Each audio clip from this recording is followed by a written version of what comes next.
I've been shot. I've been shot.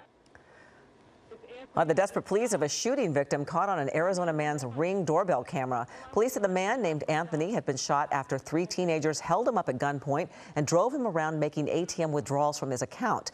The homeowner is a Phoenix area firefighter, and despite being skeptical and half asleep, he immediately called 911. Police arrested 3 suspects, 2 of them who are underage and 1 who is a convicted felon. The victim is recovering in the hospital. Hello, I'm Mark Brown. Click the ABC7 logo to subscribe to our Eyewitness News YouTube channel.